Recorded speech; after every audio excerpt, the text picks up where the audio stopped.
하나님께서 은혜를 주셔서 이 장류 땅에 장로산나 교회가 세워진 지 올해로 10년째 되었습니다.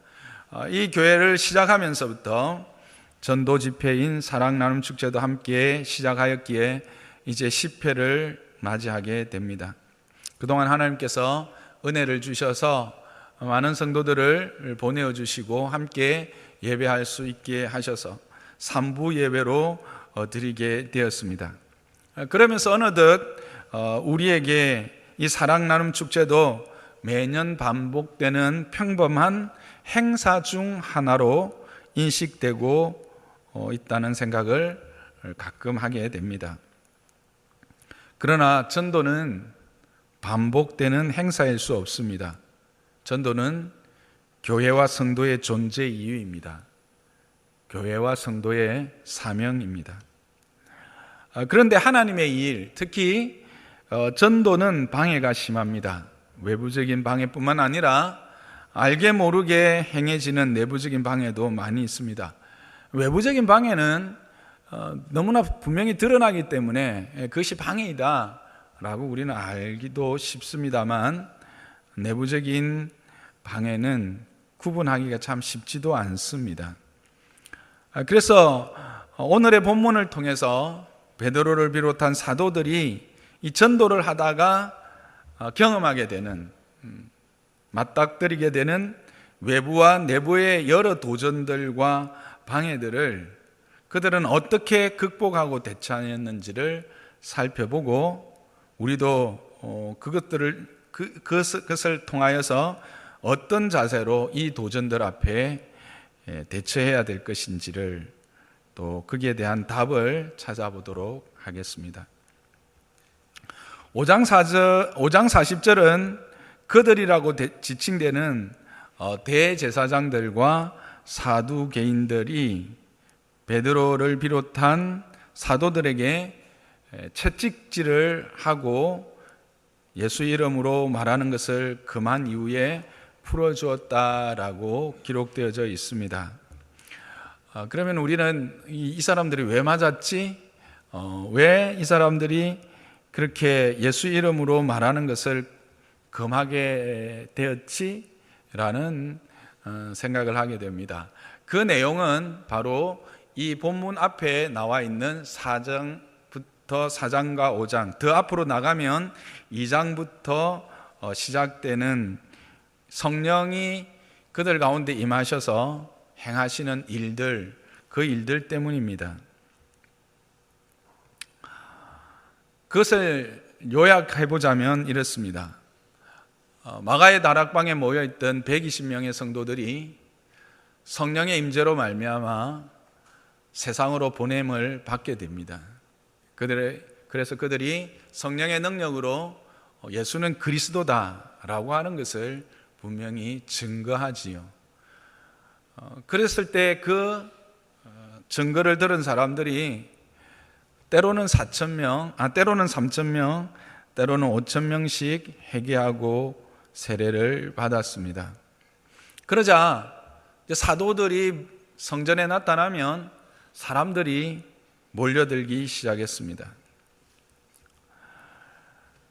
그런데 그 모습이 불편한 사람들이 있었습니다.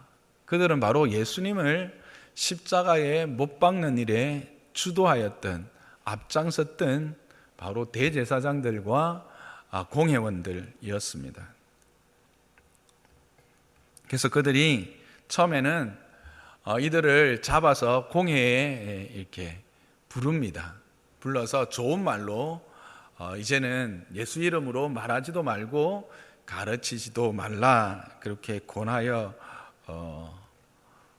내어보냅니다. 근데 그들이 너희는 예수 이름으로 말하지도 말고 전하지도 말라고 했을 때 사도들이 이렇게 반문합니다. 사람의 말을 듣는 것이 합당하냐, 아니면 하나님의 말을 듣는 것이 합당하냐? 나는 보고 들은 것을 말하지 않을 수 없다 라고 분명히 공회원들에게 고백하고 또 그들에게 외치고, 그들은 나와서 여전히 사도들은 그 예수가 그리스도인 것을, 그가 우리의 유일한 구원자인 것을 이렇게 전하게 되죠. 그러자 이들이 이 사도들을 옥에 가둡니다. 그러나 그것도 아무 소용이 없습니다. 천사들이, 옥문은 잠겨 있고 지키는 자들은 서 있는데도 불구하고 그들을 그 옥에서 구원하여서 끄집어내어서 다시 성전에 세운 것입니다. 그리고 그때 많은 능력들이 나타납니다. 그래서 어떤 사람들은 베드로가 지나갈 때 그 베드로의 그림자라도 지나가면 좋겠다는 생각으로 병자들을 그 베드로에게 데리고 오고, 또 그런 일들을 통해서 많은 이적들이 그 땅에 나타나게 됩니다. 그러자 이들은 예수님을 죽였던 자들입니다. 이들은 동일한 방법을 생각합니다. 이들을 죽이려고 베드로와 사도들을 잡아 들이지요. 그래서 죽이려고 공회에 세웁니다. 죄를 찾으려고. 그리고 죽이기로 결의를 합니다. 그런데 그때 그 공회원 중에 가말리엘이라고 하는 율법사가 있었습니다. 그는 이전에 여러 무리들이 소동했던 그런 일들을 소개하면서, 혹 너희의 하는 일이 하나님을 대적하는 일이 될 수도 있다 라고 권면을 하게 되지요. 그러자 그 권면을 받은 이 공회원들이 사도들을 죽이지 않고 채찍만 때려서 그렇게 때리고 예수의 이름으로 말하지 말라 경고하고 풀어준 것입니다.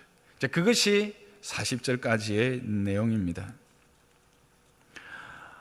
여기까지 이제 보면 우리는 본문을 읽을 때 죽음 앞에 있던 사도들이 채찍에 맞긴 했지만 목숨을 잃지 않고 풀려나는, 겉으로 나타나는 모습으로 안도합니다. 그러나 상황을 면밀히 살펴볼 때 사도들의 이 전도에 대한 공회의 생각이나 태도에 변화가 있습니까? 전혀 변화가 없습니다. 여전히 예수의 이름으로 말하는 것을, 가르치는 것을 금하고 있고, 뿐만 아니라 그들은 여전히 포악하여서 사도들에게 채찍을 때렸습니다. 여기에 사용된 채찍은 아마 예수님께 사용한 채찍과 다르지 않을 것입니다. 한번 맞으면 살점이 떨어져 나가는 그런 채찍이었을 것입니다. 몇 대를 맞았을까? 횟수에 대해서 기록은 없지만 바울의 증언을 통해서 들어보면 아마 40에 하나 감한 매가 되지 않았을까 생각됩니다. 얼반 죽인 겁니다. 우리의 시선은 사도들이 생명을 건졌다는데 안도합니다. 그리고 가말리엘을 우리 편이라 그렇게 생각합니다. 물론 가말리엘은 선한 의도로 그렇게 제안했던 것만은 사실인 것 같습니다. 의도는 선했죠.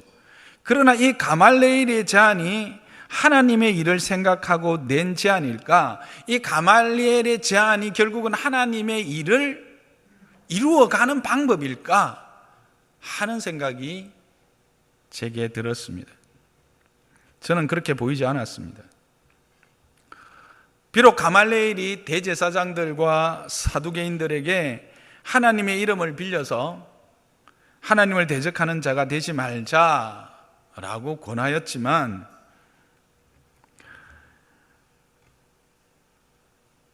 그 제안은 극히 인간적이고 이성적인 제안이었습니다. 그리고 이 제안을 쉽게 풀면 제 생각에는 스스로 손에 피를 묻힐 일이 무엇 있느냐. 봐라, 예전에 사람들도 일어났다가 그냥 시지부지 없어지고 그렇게 했는데, 우리가 굳이 지금 사람을 죽여서 피를 흘리고 그 손에 피를 묻혀서 우리가 그런 경험을 할, 또 그런 죄를 우리가 지을 그런 이유가 없지 않느냐라고 하는 것이죠. 인간의 이성에 인간의 경험을 바탕으로 한 이성의 호소를 한 겁니다. 이런 일의 결과들이 복음에는 어떤 영향을 미칠까? 거의 대부분이 참혹한 실패로 돌아옵니다. 우리의 관심이 복음을 전하는 사람이 당한 위험과 어려움에만 집중된다면, 그리고 그 위험과 어려움이 해결되는 것이 문제의 해결이라고 생각한다면 복음은 결코 전진할 수 없습니다. 복음은 거기서 멈추게 된다는 것입니다. 만일 이것이 하나님의 일하심의 방법이고 하나님의 일하심이라고 한다면, 그렇게 우리의 안전이 도모되어지고 우리의 안전이 확보되어지는 것이 최선이라 하나님의 일하심이라 생각한다면, 지금까지 복음을 전하다가 이런저런 모양으로 순교한 자들의 삶은 무엇이 되겠습니까? 그들은 어리석은 사람입니까? 그들은 하나님의 능력을 경험하지 못한 사람입니까? 그들은 하나님의 은혜를 입지 못한 자들입니까? 그래서 그 결과로 그들은 순교해버린 것입니까? 만약 우리가 하나님의 일을 감당하다가 우리가 당한 어려움과 우리가 당한 여러 가지 문제들이 단지 해결되는 것이 하나님의 일의 해결의 최종점이다 생각하는 그 순간 우리는 거기에 머물러 버리는 것입니다. 왜 그렇습니까? 인간은 근본적으로 자신의 안정과 안녕을 추구하게 되어 있습니다. 그래서 대부분의 사람들은 한 번 경험한 어려운 일을 다시 시도하려고 하지 않습니다. 그리고 자신이 행한 작은 헌신에 만족하고 안주하는 것이 인간입니다. 그리고 그 한 번의 희생과 헌신이 자기의 영광이 되어버리고 그것을 자기의 영광으로 생각하고 자족하려고 하는 것이 인간의 본성입니다. 그래서 칼빈은 본문을 해석하면서 이렇게 말합니다. 그리스도를 전하고 가르치는 일이 하나님 보시기에는 모든 사람의 생명보다 훨씬 귀한 일이다. 이해가 되세요? 쉽게 하면 이런 말이죠. 복음 전하다가 모든 사람들이 다 죽어도 된다 라고 하는 이야기입니다. 오히려 그 일이 더 바른 방법이다. 너무 극단적이고 너무 잔인한 생각이다 생각되십니까? 저는 왜 칼빈이 이렇게 말했을까 생각해 봤습니다. 그리스도를 전함으로 주어지는 그것, 이 땅에 잠시 머물다 영원한 죽음으로 가는 코의 호흡이 아닌 영원한 생명, 참된 생명, 하늘의 생명, 그 생명이 주어지는 일이기 때문에, 그리고 그 생명을 얻는 일이기 때문에, 이 땅의 생명으로 끝나는 것이 아니기 때문에, 비록 이 땅의 생명이 끝나더라도 그 영원한 생명을 얻는 것이, 그 영원한 생명을 주는 것이 더 가치 있는 이다 라고 하는 것입니다. 여러분,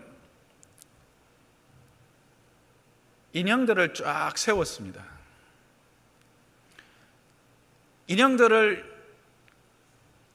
죄송하지만 인형들을 목을 탁탁탁탁 칩니다. 그렇게 하더라도, 그래서 그 목을 치면서 사람이 생명이 얼마나 소중하다는 것을 깨닫고 진정한 생명을 가진 생명체를 함부로 생명에 대하여 경외감을 가지고 그 생명을 지키는다면, 그의 그런 가짜 생명을 잃어버리는 것은 참 생명을 소유하는, 지키는 것에 비해서는 이것은 아무 일도 아닐 것입니다. 이 비유가 합당한지는 모르겠지만 우리가 하나님의 일을 할 때 그렇다라는 것입니다. 하나님의 일하심의 방법은 우리의 생각과 우리의 경험을 뛰어넘는 것을 우리는 보게 됩니다. 이런 하나님의 일하심의 방법에 대한 예가 마태복음 16장 이하에 나오죠. 마태복음 16장에 보면 가이사라 빌립보 지역에서 예수님이 너희는 나를 누구로 아느냐 했을 때 선지자 중에 한 사람 또는 엘리야라고 하는 사람들이 있습니다. 그러면 너희는 나를 누구로 하느냐 했을 때 베드로가 주는 그리스도시고 살아계신 하나님이십니다 라고 하는 놀라운 고백을 하지요. 그럴 때 예수님이 너무 기뻐서 바요나 시몬아 네가 복되다 라고 하면서 내가 너한테 열쇠 하나 주는데 그거를 이 땅에서 풀면 하늘에서 풀리고 이 땅에서 매면 하늘에서도 열린다. 교회에 대한 권세를 말씀하시는 것이죠. 그리고 나서 이제 예수님이 조용히 이야기를 하십니다. 내가 그 일을 위해서 교회를 교회되게 하고 이 땅에 참된 교회를 세우기 위해서 내가 이제 곧 예루살렘에 올라가면 대제사장들에게 잡혀서 십자가에서 죽게 된다라고 말합니다. 그때 베드로가 어떻게 합니까? 펄쩍 뛰지요. 예수님 무슨 말씀입니까? 예수님이 죽으시다니요. 그런 일은 있으면 안 됩니다. 있을 수 없습니다. 예수님의 육신의 안녕을 걱정한 것입니다. 예수님이 어떤 반응을 보이셨습니까? 와, 베드로 넌 역시 나의 육신의 이 안녕을 걱정하는 사람은 너밖에 없구나. 이야, 너가 최고의 제자야. 이러셨습니까? 아닙니다. 이게 상상할 수 없는 말이 예수님의 입술에서 나오지 않았습니까? 뭡니까? 사단아, 뒤로 물러가라 합니다. 사단아, 뒤로 물러가라! 여러분, 이게 당치키나 하는 반응입니까? 제자가 스승의 십자가에서 죽는 것을 보고 염려하면서 걱정하는데 예수님은 오히려 사단이라고 물러가라고 호통을 치십니다.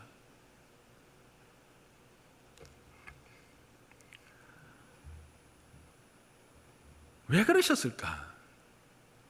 우리는 그 뒷말을 유념해 봐야 합니다. 마태복음 16장 23절입니다. 다 함께 읽어보겠습니다. 시작. 예수께서 돌이키시며 베드로에게 이르시되 사단아 내 뒤로 물러가라. 너는 나를 넘어지게 하는 자로다. 내가 하나님의 일을 생각하지 아니하고 도리어 사람의 일을 생각하는도다. 우리는 하나님의 일을 한다고 할 때 때로 우리의 눈에 보이는, 우리의 경험한 눈에 보이는 안녕, 안정들, 그런 어떤 문제가 해결되는 것이 꼭 하나님의 일이 성취되는 것처럼 생각될 때가 있습니다. 물론 그렇게 하나님이 일하실 때도 있지만 때로는 하나님의 일하심이 그것들을 넘어설 때가 있다라고 하는 사실입니다.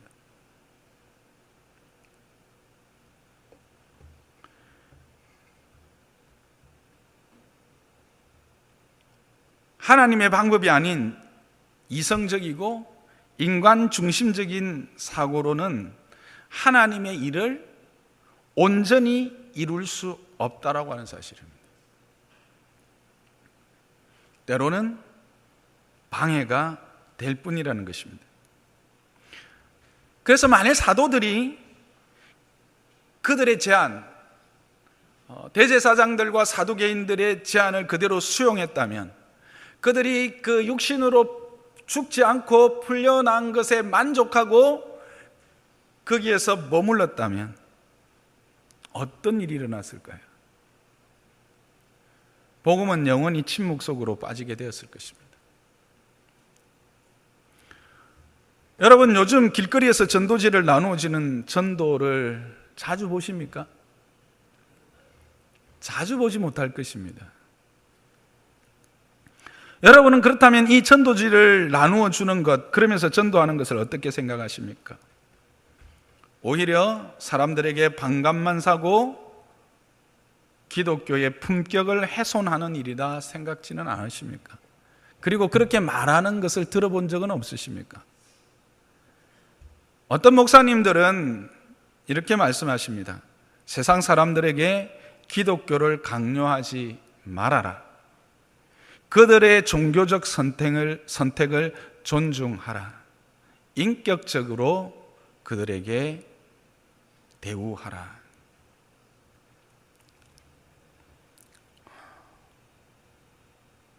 이 말에 아마 많은 이들이 적극적으로 말하지는 않지만 암묵적인 동의를 보내는 현대의 그리스도인들이 많이 있을 것입니다.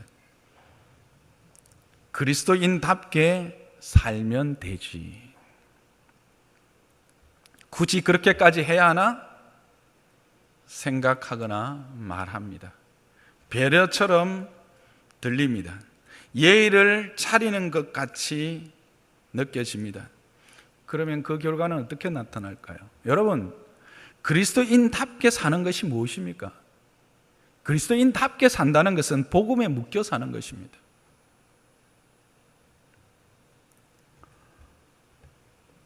전도 방법에 대한 문제 제기는 새로운 실천이 있다면 좋은 질문이고 제안이 되겠지만, 실천하지 않고 질문만 쏟아내고 실천하지 않고 문제만 제기한다면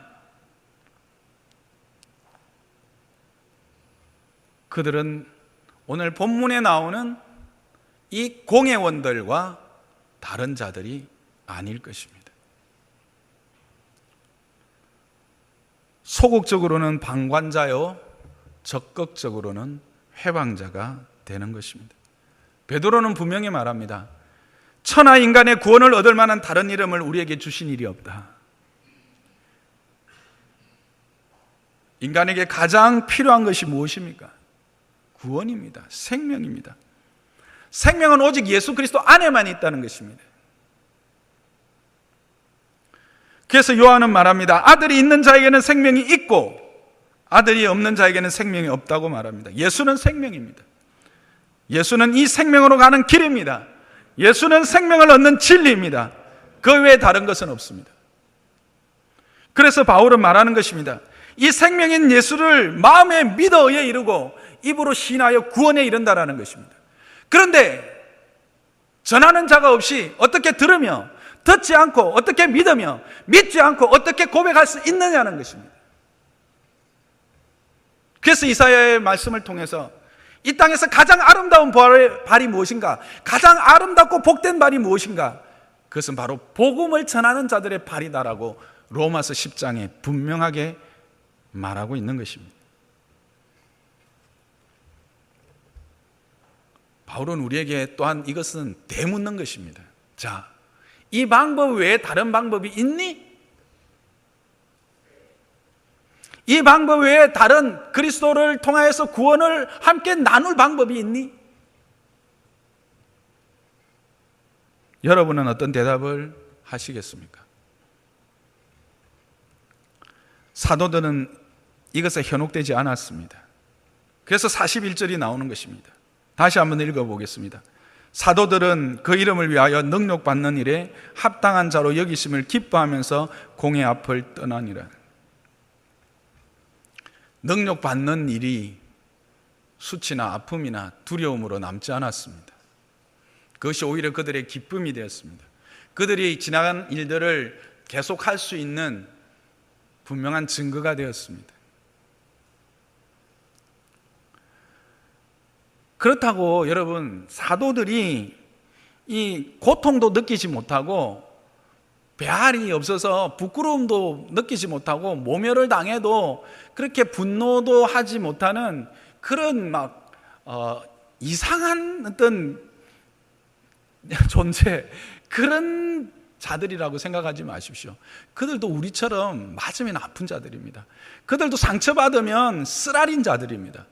그들도 부끄러워할 줄 아는 자들입니다. 모멸을 당하면 말할 수 없는 분노가 일어나는 자들입니다. 그럼에도 그들이 기뻐할 수 있었던 것은 무엇입니까? 기쁨이 능력 당하는 것보다 그 모든 능력들을 덮고도 그 모든 능력들을 싹 안고도 남음이 있었기 때문인 것입니다. 능력을 뛰어넘는 기쁨이 그들에게 있었기 때문에 그렇습니다. 그 이유가 뭘까요? 무엇이 그들로 하여금 이런 기쁨을 가지게 했을까? 그것은 그들이 당하는 핍박과 조롱과 멸시와 아픔이 그 이름, 예수의 이름을 위하여 능력받는 일에 합당한 자로 여김을 받는 일이다. 본문은 그렇게 말합니다. 즉 그들의 능력 받는 것이 예수의 이름으로 받는 그것이, 예수 이름 때문에 받는 그것이 예수님의 자녀, 예수님의 제자라고 하는 그 이름에 합당한 일이라고 하는 것, 그것을 확인했기 때문인 것입니다. 자기가 진정한 이제 예수가 되었다, 아니 예수의 제자가 되었다. 이제 내가 사는 것은 내 안에 그리스도께서 사는 것이고, 그래서 나는 그리스도가 내 안에서 살아가게 하는, 내가 그리스도로 사는 이것이 내 삶을 가장 귀하게 하고, 내 삶을 가장 복되게 하고, 내 삶을 가장 영광스럽게 한다는 것을, 그리고 이것이 내 삶의 가장 기쁨이 된다는 것을 그들은 확인하게 된 것입니다. 베드로는 특히 그것을 분명히 경험했었습니다. 베드로는 하나님이 일하심의 방법을 안 것이죠. 그는 하나님의 일은 인간적인 관점으로 바라볼 때 실패하는 것처럼 보이지만 그것이 참 승리를 하는 방법이요, 하나님의 일은 인간의 힘과 의지로 접근할 때 반드시 실패한다라고 하는 사실을 가이사랴 빌립보와 십자가 앞에서 그는 경험했던 것입니다.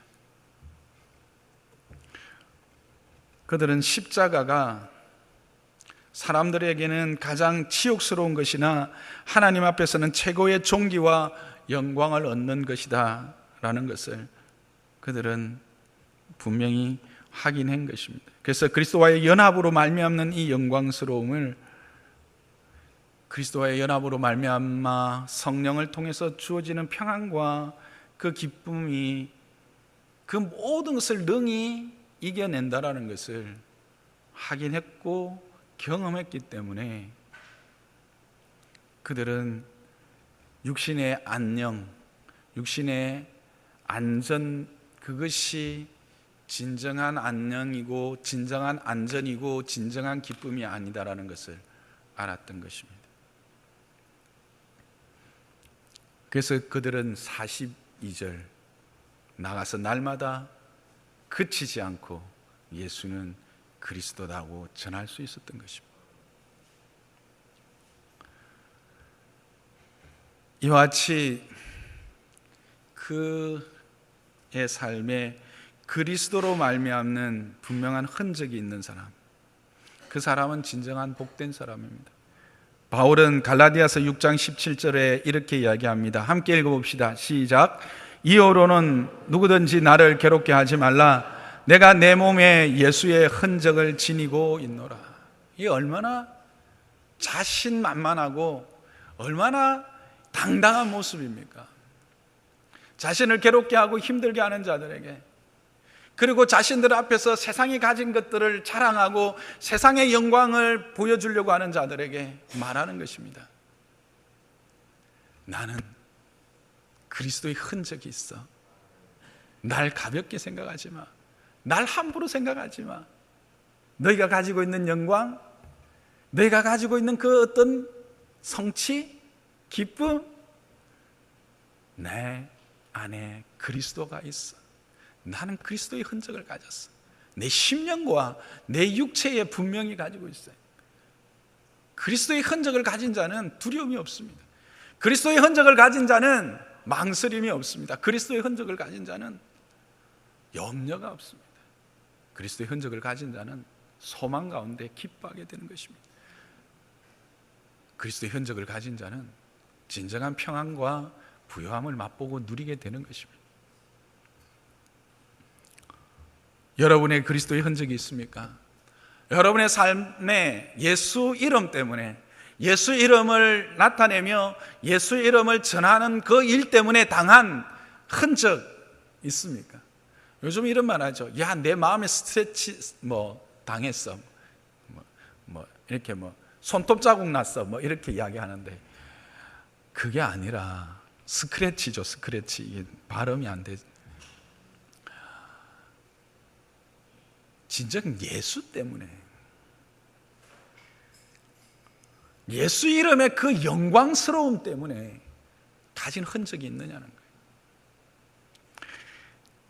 저와 여러분은 그와 같은 흔적이 있기를 주님의 이름으로 축복합니다. 오늘 이제 예배를 시작하면서 우리 보통 이제 오프닝 영상을 하나 이렇게 보거든요. 근데 참 요즘 은혜인 게 이게 오늘 설교 말씀과 그게 너무 일맥상통하는 거예요. 지금 계속 기도에 대한 이야기를 설교를 하고 있었는데 오늘 어떻게 이게 전도 설교하고 복음 설교를 할 줄 알고, 하나님의 은혜입니다. 그래서 한번 여러분들과 나누고 싶었어요. 그 가사가 너무 은혜가 됩니다. 우리 다시 한번, 보신 분들은 다시 한번 보시고, 안 보신 분은 한번 보면서 말씀을 다시 한번 되새겨 보기를 원합니다. 영상을 부탁드리겠습니다.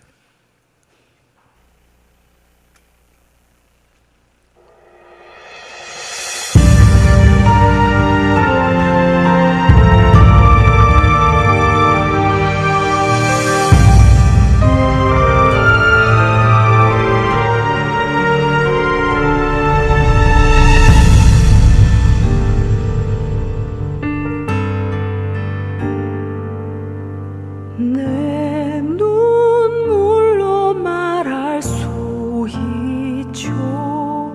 그분의 사랑 이야기, 모진 고통 그 아픔 참아내신, 세상을 만드신 분, 십자가에서 베푸신 섬김이 나에게 생명을 주셨네. 가장 낮은 모습으로 주신 사랑, 나 어찌 갚을 수 있죠. 생명을 내어주신 그의 사랑이 나의 눈물을 흘리게 하는 거죠. 나를 살리려고 지신 십자가, 그 섬김 그의 희생이, 나 이제 주를 위해 살래요. 내 생명 아낌없이 드릴 수 있죠. 영원한 생명의 십자가, 나 그 길을 가리. 십자가의 섬김을 목숨 다해 말할 수 있는 건, 나를 위해 지셨음을 내 눈물이 말하죠.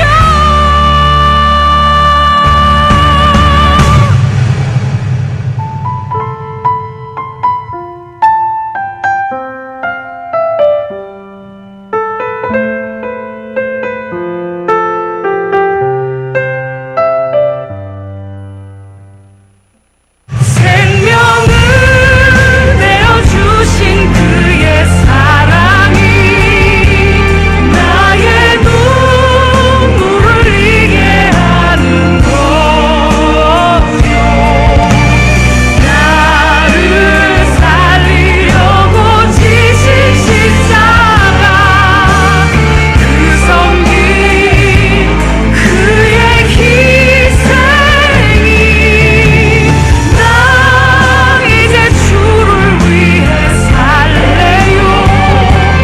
내 생명 아낌없이 드릴 수 있죠. 영원한 생명의 십자가, 나 그 길을 가리.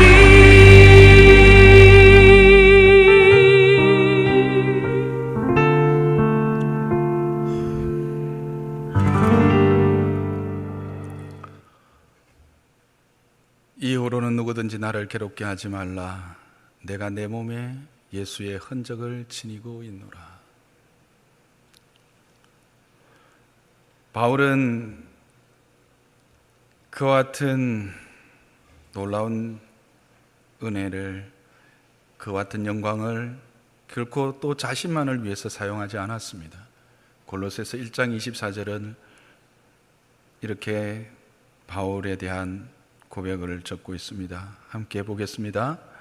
나는 이제, 골로새서 1장 24절, 나는 이제 너희를 위하여 받는 괴로움을 기뻐하고 그리스도의 남은 고난을 그의 몸된 교회를 위하여 내 육체에 채우노라. 너희를 위하여 받는 괴로움을 기뻐하고 그리스도의 남은 고난을 그의 몸된 교회를 위하여 내 육체에 채우노라. 결국 교회를 위해서 그는 그 모든 영광스러움을 사용하고 있는 것을 보게 됩니다. 오늘 사도들도 동일합니다. 그래서 사도들은 24절에 날마다 성전에 있든지 집에 있든지 예수는 그리스도라고 가르치기와 전도하기를 그치지 아니했다라고 전하고 있습니다.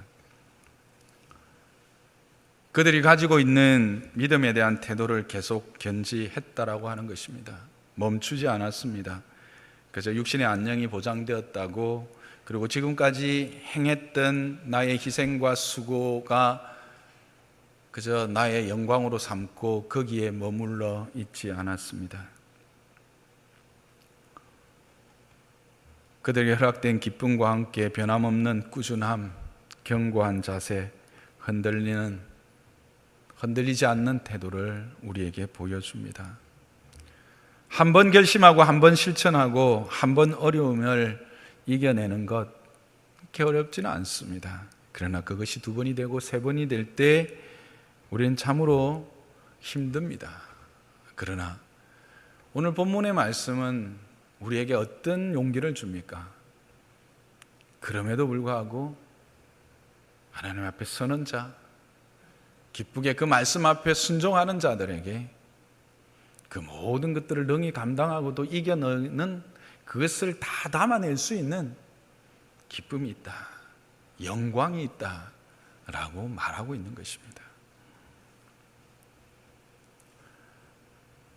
우리는 때로 이만큼 했으면 충분해 하고 생각할 수 있습니다.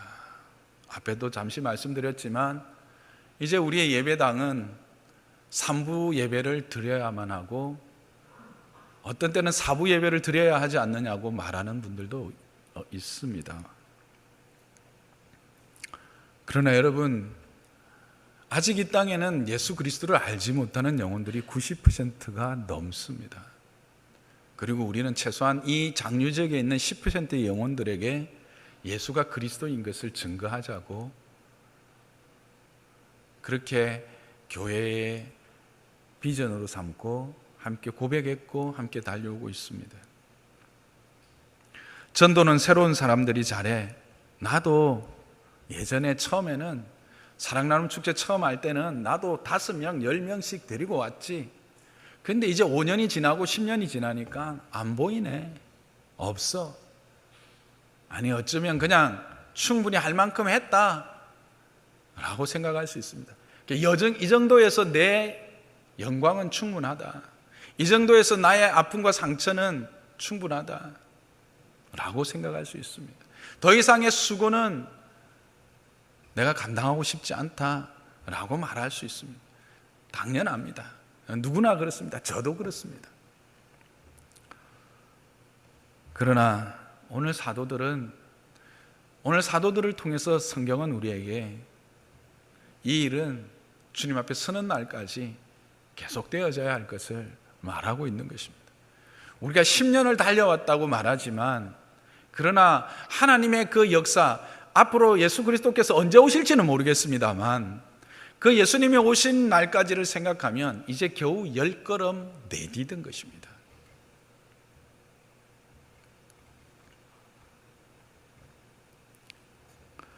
우리는 때로 지극히 조금 왔을 뿐인데, 지극히 작은 고난을 통과했을 뿐인데 꼭 큰 전쟁을 치르고 그 전쟁을 다 마치고 돌아온 퇴역한 군인들처럼 행세하려고 할 때가 참 많은 것 같습니다. 여러분 중에 어떤 분은 사도들이니까, 그들은 사도니까 라고 말하실 분이 계실 것입니다. 그러나 사도행전 1장 8절은 분명히 이야기합니다. 오직 성령이 너희에게 임하시면 너희가 권능을 받고 예루살렘과 온 유대와 사마리아와 땅끝까지 이르러 내 증인이 되리라. 증인이 될래? 물어보지 않습니다. 성령이 임한 자들, 성령을 소유한 자들은 증인이 되는 것입니다. 그것이 하나님의 일하심의 방법입니다. 여러분, 예수 그리스도께서 여러분의 주인이신 것을 믿으십니까? 예수 그리스도께서 여러분을 위해서 십자가에 죽으시고 3일 만에 살아나심으로 참 생명을 주신 것을 믿으십니까? 그렇다면 여러분 안에 성령이 있는 것을 믿으시기 바랍니다. 성령으로 말미암지 않고는 그리스도를 주라고 할 수 없기 때문에 그렇습니다. 그렇다면 우리는 온 유대와 사마리아와 땅끝까지 이르러 그 증인이 되는 것입니다. 사마리아가 어딜까요? 예루살렘이 어딜까요? 바로 내가 만나는 나의 형제요, 나의 부모요, 내 이웃입니다. 어쩌면 스쳐 지나가는 그 한 사람일 수도 있습니다. 저는 장로호산나 교회가 주님이 오시는 그날까지 이 거룩한 사명을 잘 감당할 수 있기를 주님의 이름 축복합니다. 그렇게 순종한 자들에게 나타난 결과는 뭘까요? 바로 6장 1절입니다. 여러분 성경을 펴시고 6장 1절 초반절을 보면 이렇게 기록되어 있습니다. 그때에 제자가 더 많아졌는데, 그때에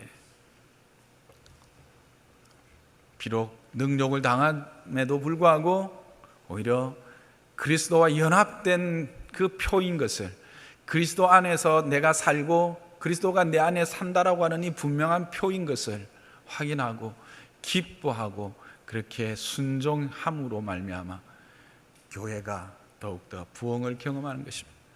이거는 숫자를 말하려고 하는 것이 아닙니다. 이것은 살아있다라고 하는 증거입니다. 살아있으면 역사하게 되어 있습니다. 살아있으면 능력을 나타내게 되어 있습니다. 살아있으면 작용하게 됩니다. 죽은 것은 아무런 작용도 아무런 영향력도 나타낼 수 없습니다. 교회가 살아있다라고 하는 증거입니다.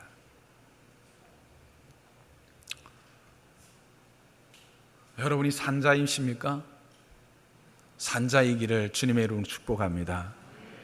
장로산나 교회가 산 교회가 되기를 주님의 이름으로 축복합니다. 그래서 주께서 찾으시는 그날에, 주께서 임하시는 그날에 장로산나 교회를 통해서 하나님이 영광을 받으시는 교회가 성도가 되시기를 주님의 이름으로 축복합니다.